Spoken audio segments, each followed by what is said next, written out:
Hello नमस्कार आणि कसे आहात तुम्ही सगळे। पुन्हा एकदा तुमचं स्वागत आहे माझ्या नवीन ब्लॉगमध्ये। आजच्या ब्लॉगमध्ये काय काय आहे ते तुम्हाला पुढे बघायलाच मिळेल। तर विहानची स्कूल सुरू झालेली आहे आणि तो नर्सरीमध्ये जायला लागलेला आहे। तर झटपट अशी बनणारी रेसिपी मी आज तुम्हाला शेअर करणार आहे। मला त्याला टिफिनमध्ये आज फर्स्ट डे आहे तर त्याला द्यायचं आहे। तर काकडी आहे, काकडीचा छान मी किस करून घेणार आहे। तर काकडीचे छोटे छोटे मिनी पॅनकेक इथे मी बनवणार आहे। तर एकच काकडी मला इथे लागेल कारण मला फक्त त्याच्यासाठी टिफिनमध्ये बनवायचं आहे। तर मी अर्ध्यापेक्षा कमी वाटी इथे बेसन घेतलेलं आहे आणि पाऊण वाटी मी इथे आपलं गव्हाचं पीठ घेतलेलं आहे।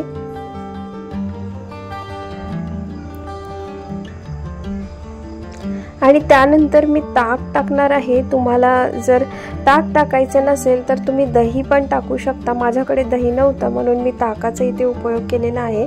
ताक टाकलं की पाणी टाकायची गरज पडत नाही। त्यानंतर थोडंसं जिरं टाकलेलं आहे, थोडंसं अर्धा चम्मच तिखट टाकलेलं आहे, अर्धा चम्मच हळद टाकलेला आहे। त्यानंतर थोडंसं जिरा पावडर टाकलेलं आहे आणि थोडंसं मीठ टाकलेलं आहे। आणि हे सगळं टाकल्यानंतर मिक्स करून घ्यायचं आहे आपल्याला। आणि थोडंसं पाणी मला टाकावं लागेल वरून कारण जे ताक आहे ते मी कमी टाकलेलं, जास्त खट्ट नको व्हायला कारण मी जास्त खट्ट आवडत नाही, त्यामुळे मी ताक कमी टाकलेलं। आणि पाणी टाकून आपल्याला छान याला मिक्स करून घ्यायचं आहे, एकजीव करायचं आहे आपल्याला। आणि खूप चांगले लागतात याला। ॲक्च्युली काकडीचे थालीपीठ म्हणतात, आपण मराठी भाषेत काकडीचे थालीपीठ बनवतो। नंतर विहांशला द्यायचे आहे तर छोटे छोटे मी इथे पॅनकेक सारखे बनवणार आहे। आणि अतिशय टेस्टी रेसिपी आहे आणि सकाळच्या धावपळीत मुलांचा टिफिन बनवायचा असतो, त्यांना रेडी करायचं असतं, तर ही रेसिपी एकदम सोपी आहे। तुम्ही नक्की ट्राय करा तुमच्या मुलांसाठी।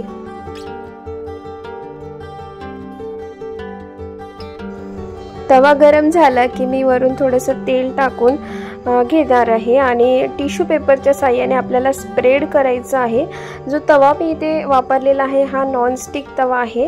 बऱ्यापैकी तवा जो आहे गरम झालेला आहे आणि मी छोटे छोटे मोठा जो चम्मच असतो त्याच्या साहाय्याने छोटे छोटे मी इथे जे पॅनकेक सारखे आहे ते टाकून घेणार आहे। वरून पण आपल्याला थोडंसं तेल स्प्रिंकल करायचं आहे। वरून जसे तुम्हाला बबल्स दिसेल आलेले आणि थोडंसं फुगलेलं दिसेल तर आपल्याला एक साईडला पलटून घ्यायचं आहे।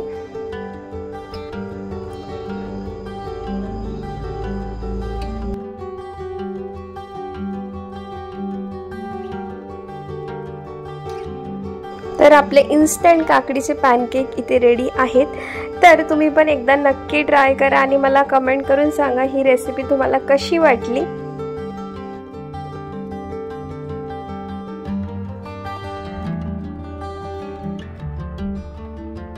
तर आमचा जो हिरो आहे तो रेडी झाला आहे स्कूलला जायला। विहांशला स्कूलमधून आणलेला आणि विहांशचे इथे वेगळेच पराक्रम सुरू आहे।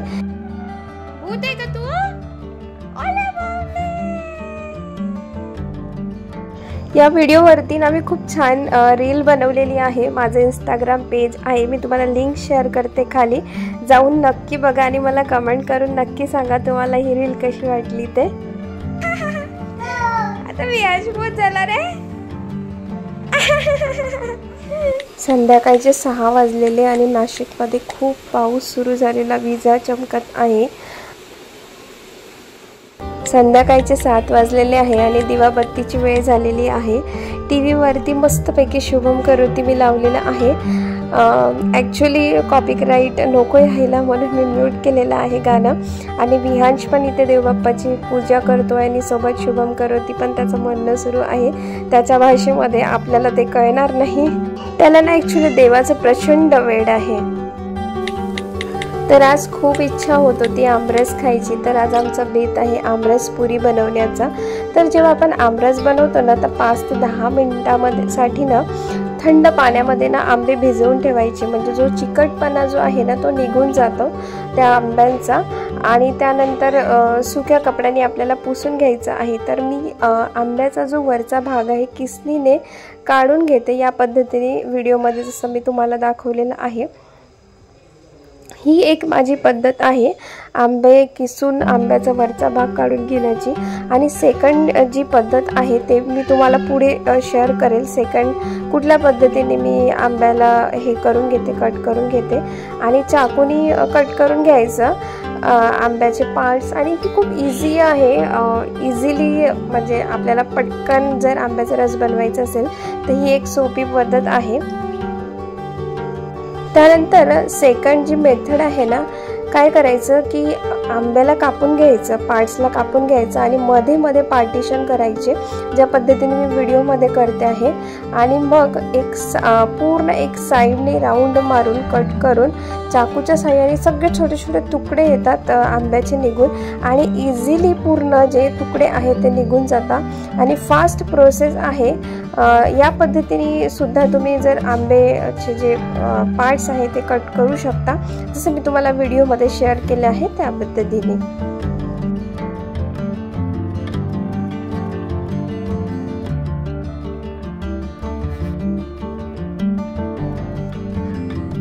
तर आता मी ना मिक्सरमधून काढून घेणार आहे। तर त्याआधी ना मी साखर टाकणार आहे। तर ॲक्च्युली मी अंदाजे साखर टाकलेली, जो आंबा होता तो केसर आंबा तो ऑलरेडी खूप गोड होता, त्यामुळे मी इथे साखर कमी टाकलेली आहे आणि पाणी टाकून घेतलेलं आहे।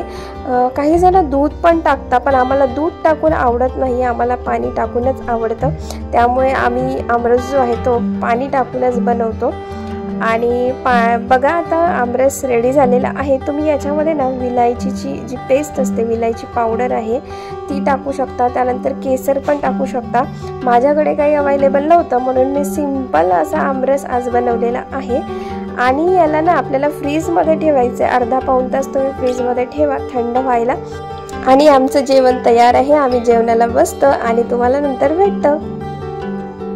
तर इथे विहांश जो आहे तो पुष्पाचा डान्स करतोय, पूर्ण स्टेप शिकलेला आहे पुष्पा डान्सचा तो। तर तुम्ही त्याचा हा डान्स एन्जॉय करा आणि मी आजचा ब्लॉग इथे एंड करते आहे। आजचा ब्लॉग आवडला असेल तर चॅनलला लाईक शेअर सबस्क्राईब करायला बिलकुल विसरू नका। भेटूया नेक्स्ट व्हिडिओमध्ये, तोपर्यंत काळजी घ्या मंडळी।